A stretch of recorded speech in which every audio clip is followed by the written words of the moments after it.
como tal. Nosotros podemos entender a la cosmovisión cristiana que se basa en principios y enseñanzas de algo conocido como cristianismo. Y aquí tendríamos entonces que definir qué es cristianismo. Y es la comprensión del mundo que tienen las personas que siguen en base a una fe y una creencia en Jesucristo, que entienden como principio básico que Jesús es Hijo de Dios y Salvador de la humanidad. Entonces la cosmovisión cristiana se basa en la creencia, bueno, tiene diferentes puntos, pero sobre todo los más trascendentes es la existencia del Padre, del Hijo y del Espíritu Santo. Considera a la Biblia como un factor trascendental, como palabra de Dios, considera la existencia del pecado y la necesidad de la redención a través de un Salvador, considera que existe la vida eterna y que hay una moral basada en los mandamientos y enseñanzas del mismo Jesús, entre otros elementos importantes del cristianismo. Entonces, cuando nosotros hablamos de cosmovisión cristiana, tiene una centralidad en un Dios que ha sido descrito en las escrituras, en escrituras judías, que vamos a hablar un poco más sobre el tema, que trascendió con la llegada de un hombre llamado Jesucristo, que cumplía un rol esencial bajo esta gran visión, que era dar a entender el mensaje de la fe en general, traer mensajes trascendentales como la gracia y otros aspectos vinculados al Dios que ahora los cristianos dicen adorar y que los judíos en ese momento decían también adorar, y además cumplir un rol trascendente para el alma del ser humano, para el alma y cuerpo del ser humano, que esto se puede explorar si nosotros hacemos una comprensión de los diversos puntos que implica el cristianismo. Ahí nosotros podemos identificar algunas figuras que sencillamente nosotros vemos eso y pensamos en la fe cristiana. Nosotros, por ejemplo, al lado derecho vemos la cruz, vemos el símbolo del pescador que dice Cristo, vemos los aspectos de la comunión, como el vino y el pan, y hay una fotografía del Vía Cruz de Rubén Martínez que está en la iglesia del Rosario del Salvador, que si ustedes ahí se pueden fijar, pues es una figura de hierro, donde está la corona de espinas, las manos, y una figura de cemento que representa la cruz, que es Jesús cuando cae en una de las estaciones del famoso Vía Crucis, ¿verdad? Que por cierto, ahora en la tarde me percaté que precisamente quien hizo el diseño de la iglesia del Rosario aquí en San Salvador y precisamente de esta obra falleció justamente este día. Bien, bien curioso detalle. ¿Verdad? Entonces, estos son elementos, figuras que nosotros entendemos que son cristianos. ¿Por qué? Porque son elementos que están dentro de la historia y dentro de los relatos descritos en la Biblia, así como también las tradiciones que esta misma enmarca. Sabemos, por ejemplo, del significado de la cruz para el cristianismo, sabemos también el significado que tiene la figura del pescador, también por lo que describe la Biblia, por quienes fueron sus seguidores, por todo lo que esto implicó a lo largo de todos los libros y los evangelios, y lo tradicional, que es uno de los sacramentos, ¿verdad? Que es la cena del Señor. Todas estas cosas forman parte de una identidad que tienen los cristianos, porque identifican inmediatamente que la cruz tiene que ver con su fe. Identifican que ese símbolo, que esa palabra en griego que dice Cristo, tiene que ver con un aspecto de salvación de su vida y que está inherente en cada aspecto de su vida, y lo ven en parte de la tradición, como es el vino y el pan, porque es algo que hacen en memoria de, ¿verdad? Y otro tipo también de expresiones artísticas que le recuerdan a las personas cuál es su creencia. Entonces, algunas creencias fundamentales bajo la cosmovisión cristiana, aquí está la primera. Esta es una de las pinturas de la Trinidad que están en el Museo de Arte de Cuba, donde se ve reflejado al Padre, al Hijo y al Espíritu Santo. Entonces, dentro de esta, y hay que entender primero que estas creencias fundamentales no aparecieron de la nada. Todo acuerdo que en la sociedad se haya tomado tuvo de alguna forma cierta confrontación en un inicio y tuvo cierto debate para poder llegar a la conclusión de, ok, esto creemos, esto es lo que nosotros percibimos. Este es el caso, por ejemplo, de la percepción del Padre, del Hijo y del Espíritu Santo como una sola figura. Entonces, en algún momento, algunos grupos cristianos de la iglesia primitiva llegaron a ver esta cuestión de una manera un poco diferente. Algunos veían a Jesús como más humano que espiritual. Otros entendían que Jesús era uno con el Padre, pero veían el tema del Espíritu Santo con un poco más de recelo, ¿verdad? Porque de alguna forma lo querían separar de la idea de Dios. Entonces, de alguna forma, en medio del debate, de las ideas, esto nos lleva a comprender que los primeros grupos cristianos, que en medio de la persecución, y esto es más histórico que otra cosa, que en medio de la persecución y en medio de toda la avalancha de situaciones, ya sea de carácter social o político, llegaron a tener una gran comprensión y un gran debate de ideas que les permitían sentarse y poder definir cuál iba a ser la línea de creencia para todos aquellos grupos que se hacían llamar como ellos, que compartían ese mismo grupo de fe. Ahora, uno de los puntos que yo quiero tirar en este momento es que no todas las creencias son uniformes, aunque tengan puntos en común, porque así como en ese momento se llegó a debatir sobre la existencia de la Trinidad, ya sea por Jesús, ya sea que años después también vendría el debate del Espíritu Santo, de alguna forma siempre hubo una diversidad de pensamientos que buscaba e intentaba colarse para poder definir exactamente qué iba a creer las próximas comunidades de cristianos y qué se iba a predicar en cada comunidad. Y estas divisiones o más bien diferencias siguen viéndose de una manera hoy un poco distinta y más adaptada al contexto de cada país, pero nunca han dejado de existir. Esto, como en cualquier otro caso, ha venido y ha permeado las diferentes expresiones de fe. Por eso algunos tal vez pueden ver de manera crítica que de cierta denominación cristiana existan diversas iglesias. Y otros pueden ver también de forma crítica que de cierta denominación cristiana exista una sola, y que sea uniforme y que nada haya más detrás, ¿verdad? Pero entonces, se entiende como una creencia fundamental que está el Dios Padre, está Dios Hijo y Dios Espíritu Santo. Ambos son un mismo Dios y ambos juegan un rol distinto en la vida del creyente. Ese es uno de los aspectos trascendentales, sí, que es mayormente aceptado por todas las denominaciones cristianas. Luego está el tema del pecado. Aquí vemos una pintura de Rafael, si no me equivoco, sobre el jardín del Edén. El pecado, nosotros tenemos la primera relación con el mismo cuando nos vamos al libro del Génesis en la Biblia. Y hay que entender esto, ¿verdad? El Génesis era la visión, era como los hebreos entendían el inicio del mundo. Pero aquí hay que tener bastante ojo a este detalle.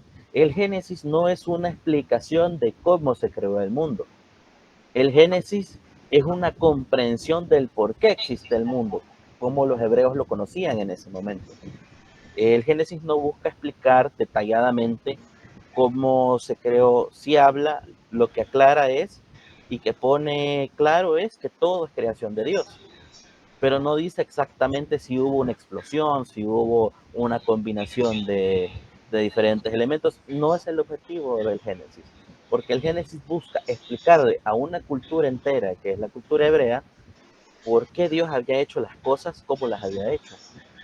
Entonces, el relato que nosotros vemos en Génesis sobre Adán y Eva busca entender primero la relación de Dios con el ser humano y dar a entender de dónde surge esta palabra llamada pecado, de dónde surge esta disociación que tiene el ser humano con Dios. ¿Por qué el ser humano no está con Dios? ¿Por qué el ser humano no tiene una vida perfecta? ¿Por qué el ser humano vive diversas complejidades a lo largo de su vida?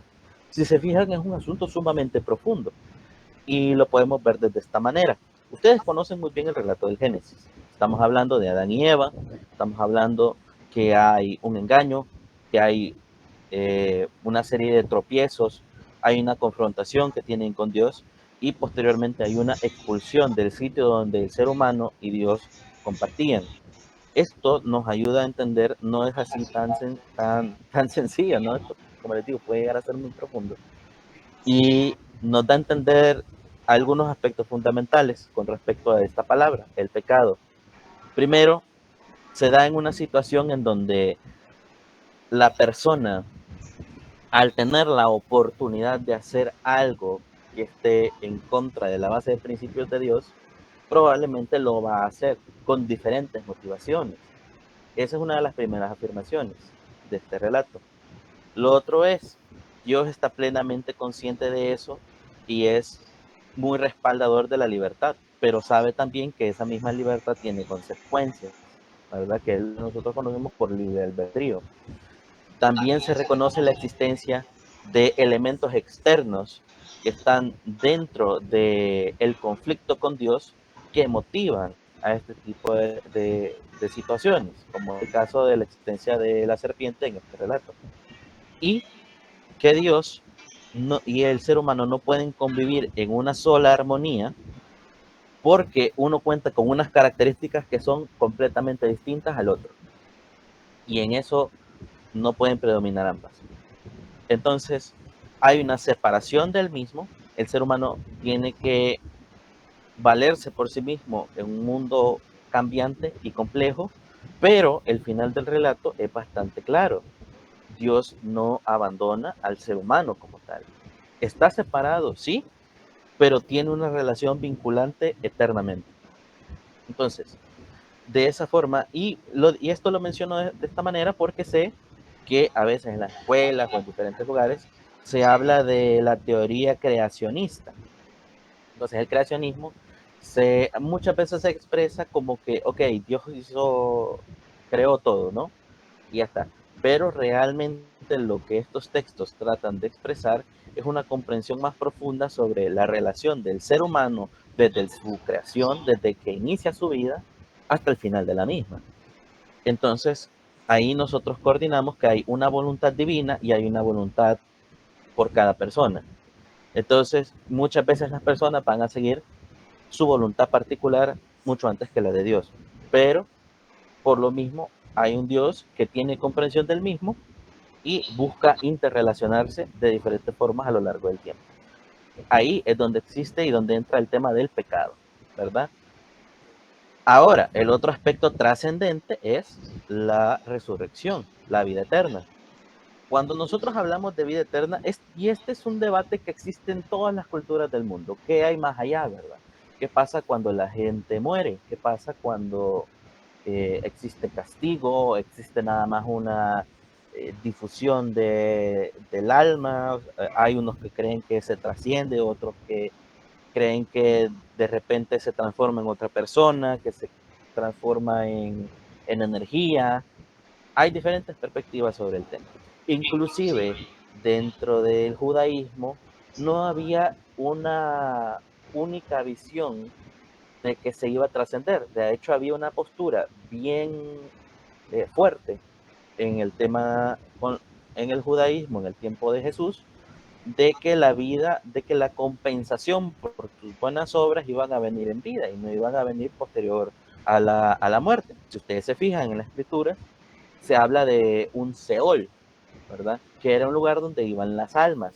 Pero el Seol como tal no era como lo que nosotros conocemos por infierno, como lo que se nos ha inculcado toda la vida de qué es el infierno, sino un lugar donde estaban las almas, ¿verdad? Entonces, había una gran tendencia a creer que, y por eso esto nos ayuda muchas veces a analizar algunos textos en la Biblia, de que por tus maldades o por las maldades de algún antepasado, tú ibas a sufrir o ibas a tener un castigo, ¿verdad? Porque evidentemente no lo podías tener en un panorama sobrenatural porque no había una cosa como tal, ¿verdad? Sino que lo ibas a tener que pagar en vida. En el caso de Jesús, aquí se rompe un poco ese esquema y se dice, hay un juicio posterior y hay una esperanza más allá de lo que hay dentro de lo terrenal. Y eso vuelve todavía más trascendente el mensaje de Jesús, porque da un más allá a una cultura que a lo mejor no estaba tan interesada o no ponía mucha atención a qué podía ocurrir después de morir, ¿verdad? Muy contrario a lo que es hoy en día. que se debate mucho, por ejemplo, cómo ser salvo, que es lo que se habla mucho en las iglesias, cómo ser salvo, si es por obra, si es por gracia, aquí y allá. Entonces, esto es un debate ya mucho más avanzado a lo que en ese momento existía, y por eso el gran impacto que podía haber. Y aquí hay algunas representaciones que hablan de la resurrección de Jesús, ¿verdad? Este, las de la izquierda y la del medio están en el Museo del Prado de España, y la de la derecha está en la Iglesia del Rosario en El Salvador, que es también a base de hierros, que es una representación de la resurrección que a mí pues, particularmente me gusta mucho. Entonces, esto es un principio fundamental en el tema de la fe cristiana. Entonces, ¿cuáles son las influencias que tiene la cosmovisión cristiana? Nosotros entendemos el mundo de acuerdo a nuestros principios cristianos, pero también tenemos que entender que el recorrido de este no ha sido únicamente de un solo rumbo. ¿A qué me refiero con esto? Es de que el cristianismo ha tenido que ver con muchas culturas, con muchas lenguas, con muchas perspectivas, con muchas tradiciones. La primera y la que parece obvia, pues es el judaísmo, que en el judaísmo, antes de Jesús, la figura más trascendental como líder de fe iba a ser Moisés. Entonces estaba Moisés, luego habían otras figuras, pero tenían a Moisés como como quizás el elemento más grande de su cultura. Después también habían grandes líderes militares y demás que también formaban parte de su historia. Entonces, cuando nosotros hablamos de un pueblo judío que ha venido no solamente siendo oprimido políticamente, sino que también tiene condiciones sociales que a lo largo de la historia han sido controvertidas, pues también tenemos que entender que nuestra cosmovisión, que nuestra idea de la fe tiene a esos antepasados. ¿Verdad? El Papa Juan Pablo II es bien interesante esto, llamaba a los judíos como los hermanos mayores de los cristianos. Bastante interesante. Ustedes saben que hay una tendencia ortodoxa de parte de los judíos que no aceptan como tal que Jesús es el Mesías. Y hay otro grupo de judíos, otra línea, que se llaman los judíos mesiánicos, que comprenden a Jesús como el Mesías esperado en las Escrituras, ¿verdad?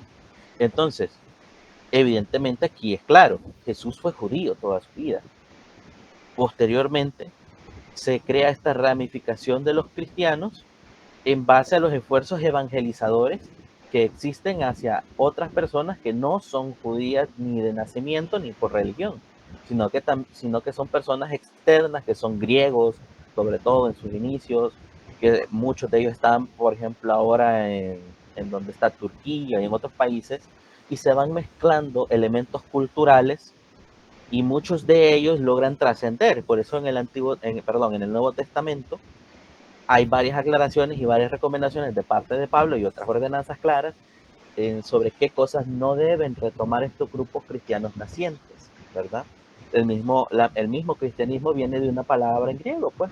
Entonces cualquiera podría decir que lo lógico fuera que viniera de una palabra en arameo, ¿verdad? Pero no, realmente el mismo cristianismo desde su nombre tiene un origen transcultural.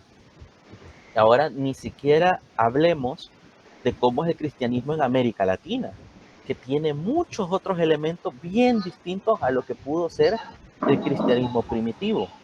Entonces, nuestras creencias, nuestras influencias también están basadas en nuestra cultura, cómo nosotros hacemos las cosas, cómo nosotros llevamos a cabo, por ejemplo, nuestro espacio de comunión el día domingo, desde el idioma incluso. No, en algún momento, por ejemplo, la fe católica romana expresaba sus comuniones en latín, ¿verdad? Y cualquiera podría decir, bueno, ¿y por qué? Pues no, ¿por qué si hablamos otro idioma? Incluso aquí en El Salvador hay una iglesia que todavía, a eso en los años 80, todavía daba misa en latín, que está ahí por el centro de San Salvador. Entonces, ¿pero por qué, verdad? Porque son elementos culturales que en algún momento trascienden y llegan a ser vistos como sacros, ¿verdad? Como algo que es bien difícil de romper. Entonces ahora si hablamos de la evolución de la misma, tenemos nosotros que saber que las ideas que nosotros tenemos de Dios, de Jesús y demás, fueron evolucionando conforme al que los grupos cristianos también iban creciendo y que también iban adaptándose a la sociedad en donde estaban. Aquí una imagen de los patristas. ¿verdad? Que en algún momento estos fueron seguidores de los seguidores de Jesús y fueron desarrollando ideas para el desenvolvimiento de la nueva religión. Entonces, antes de pasar a lo siguiente, es importante saber que los grupos cristianos iban trascendiendo en diferentes contextos. Es diferente que una persona que pertenece a un grupo cristiano en los años de la persecución romana tenga las mismas ideas que alguien cuando ya es la religión cristiana la religión oficial del Estado. Y más un Estado tan grande, pues, que es un Estado militar, pues, un Estado de guerra, pues, y que está expandido en todos lados.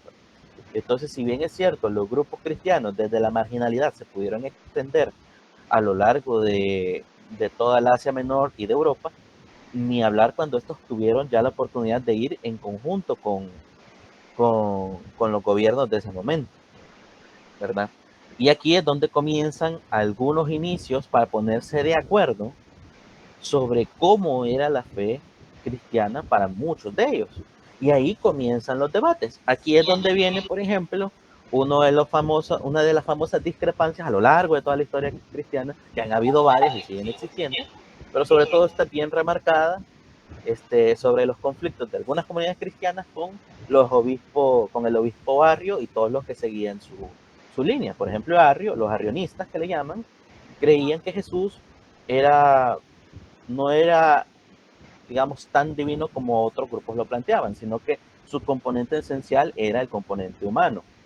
Entonces, de repente ahí pues había mucha discordia, habían unos que se pasaban de su lado, otros que se pasaban al otro, y todo en medio de esto coordinado por que imperaba en ese reino, ¿verdad?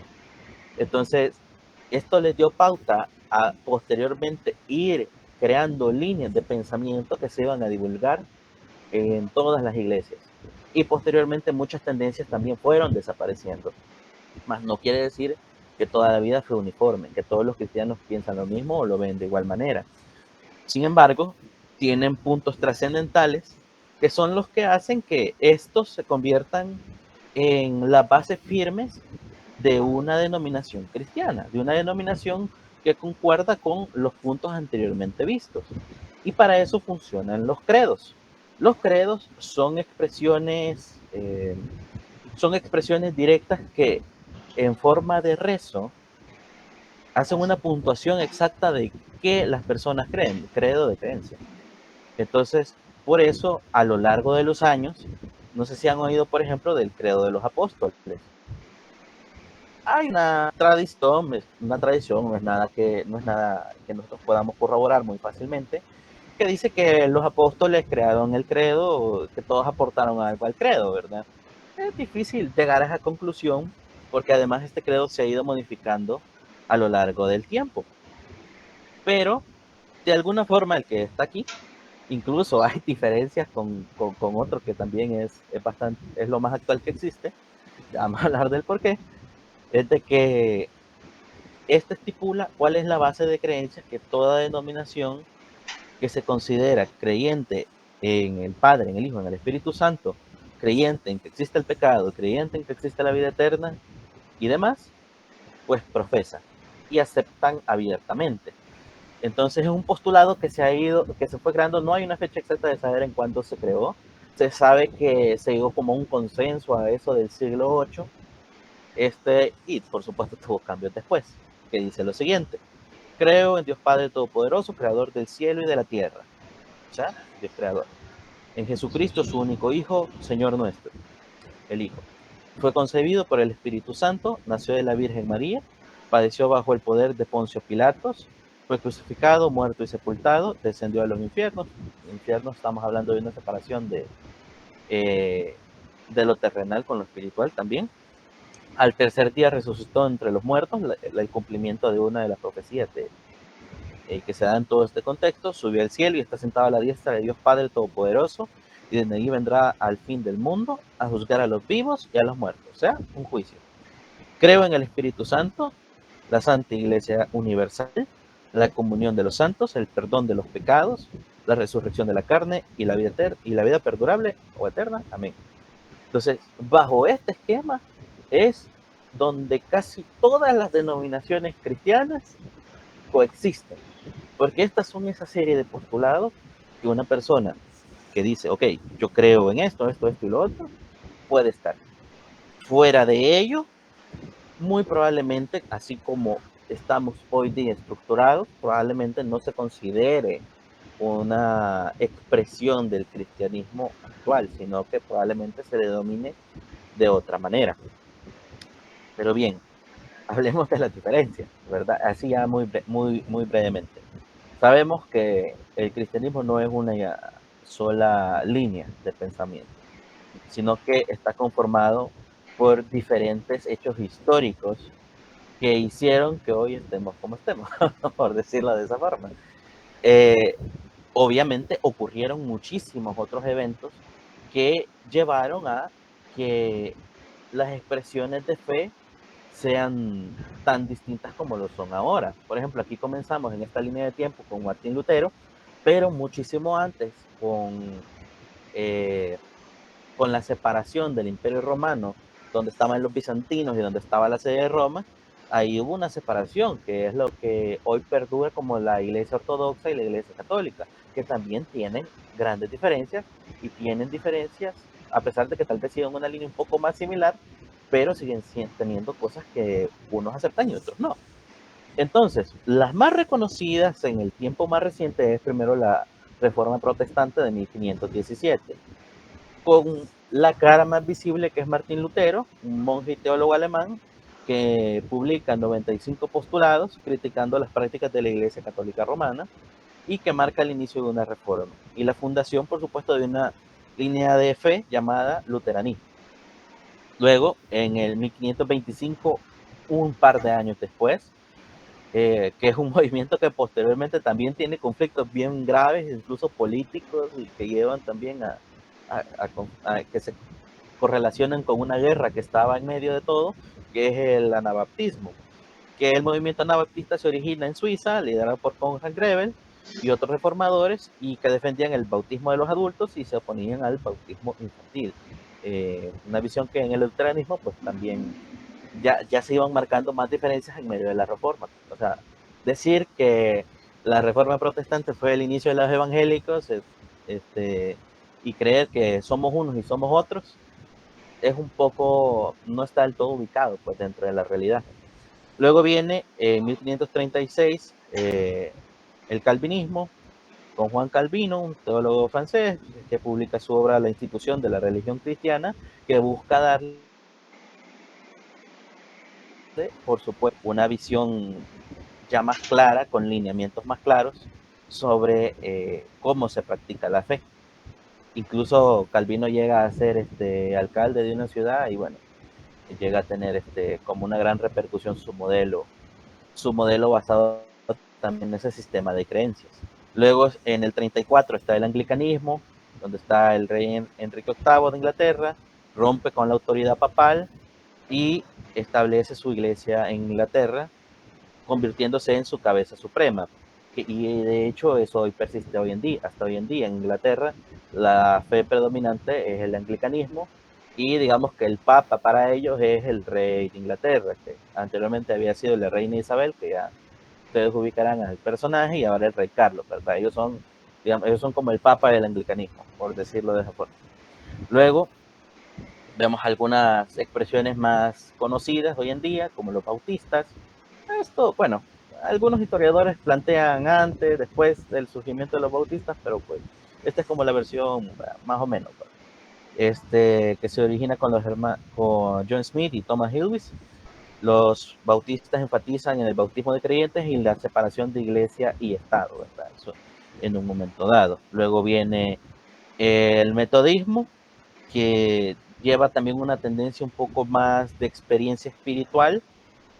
Luego el pentecostalismo, eh, algunos ubican sus raíces en Estados Unidos, otros en otros lugares de Europa, pero ahorita lo manejamos así, que tiene que ver con experiencias de Espíritu Santo y la expresión directa de los dones espirituales, ¿verdad? Y luego en el siglo XX hay una tendencia carismática que también sigue esta misma línea con respecto a la experiencia con el Espíritu Santo y los dones espirituales. Entonces, ya un poco para ir culminando la parte de exposición, también nosotros tenemos que tomar en cuenta que la cosmovisión que ha sido directamente influenciada por todos los eventos que a nuestro alrededor han ocurrido, nos lleva a tomar decisiones personales, morales, y define también la base de valores que nosotros tenemos. ¿Por qué? Vea, porque era bien distinto que una persona entendiera la fe en un siglo de guerra a entenderla en un siglo de paz. Era bien distinta para una persona entender el cristianismo en medio de una situación de hambre, en medio de una situación de abundancia. Al final de cuentas, los fundamentos que las personas tienen por creencia se van adaptando a la irrupción que tiene la sociedad. Entonces, no podemos nosotros separar nuestro sistema de creencias de lo que ocurre afuera, porque vamos a reaccionar de alguna forma. El tema es cómo reaccionamos, cuáles son las decisiones que se toman en medio de los amplios conflictos que están a nuestro alrededor, cuál es la base moral y cuáles son los valores que el cristiano practica y que se han mantenido o que se deberían mantener a lo largo del tiempo, ¿verdad? ¿Cuál es el énfasis que se tiene sobre la fe en medio de una situación conflictiva, ¿verdad? Hay, por ejemplo, diversas perspectivas pues, que te dicen, ok, los cristianos muchas veces no deberían sentirse tristes. Este es un ejemplo, ¿verdad? No deberían sentirse tristes porque deberían vivir constantemente en gozo. Pero también existe una línea que reconoce, por ejemplo, en Jesús, una personificación que sintió, que lloró, que sufrió dolor, que sufrió penas y angustia, pero que se respaldaba constantemente en el Dios Padre, ¿verdad? Y que muy a pesar de las eventualidades que tenía, él seguía siendo fiel y seguía en comunión con el Padre. Entonces, estas son, si ustedes se fijan, estas son perspectivas que nosotros escuchamos constantemente, las escuchamos por todos lados, reflejan sí una diferencia de pensamiento y que los une son los ejes trascendentales de las creencias que posteriormente cuando uno lee las escrituras va definiendo cómo es esa línea, qué creer y cómo expresarlo en medio de una sociedad que cambia constantemente y que hoy en día puede ser muy próspera y mañana puede caer en una guerra, puede caer en una situación de una recesión económica y la gente reacciona diferente. Entonces, es así también como algunos textos bíblicos han sido interpretados, por ejemplo, el de la creación. ¿Cómo se entiende? Cuando hay un énfasis bastante fuerte en la necesidad de los cultivos y cómo se entiende cuando hay, digamos, bastante prosperidad en el mismo, ¿verdad? ¿Por qué uso el tema de los cultivos? Porque de alguna forma Adán y Eva también se relacionan con el bienestar de la población. Adán, por ejemplo, tiene un significado ligado a la tierra, a la agricultura. Entonces, y dado que esta es tradición oral y escrita, pues también nos lleva a entender cómo, cómo de alguna manera esto se puede llegar a entender, se llega a abrazar o en algún momento se llega a echar así de lado. Así que bueno, culminamos esta parte y nos vamos ahorita con Remy para ver cómo nosotros